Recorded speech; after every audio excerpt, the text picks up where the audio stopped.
Good morning. কেমন আছেন? নিশ্চয়ই আপনারা সকলে ভালো আছেন। কেউ দুঃখ দিলে তাকে দুঃখ দিও না, শুধু একটা মুচকি হেসে বুঝিয়ে দিও তুমি অনেকটাই সহনশীল। এটাই বা কতজনে পারে, তাই না? দুঃখ সহ্য করার ক্ষমতাও রাখতে হয়, আবার সেই দুঃখটাকে হাসি মুখে বরণও করতে হয়।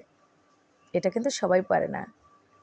তাই আমি সবসময় দুঃখটাকে লুকিয়ে রেখে হাসিটাকে প্রকাশ করি। এই যে আমি একটুখানি সকালবেলায় সাজুগুজু করে নিচ্ছি, তবে ভিডিওটা বেশ আগে করা। আজকে ভয়েসটা দিয়ে ভাবছি ছেড়েই দিই। মনটা তেমন একটা ভালো লাগছে না।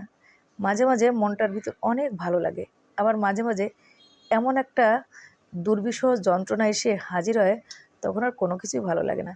তখন ইচ্ছে করে কিছু লেখি, কিছু বলি।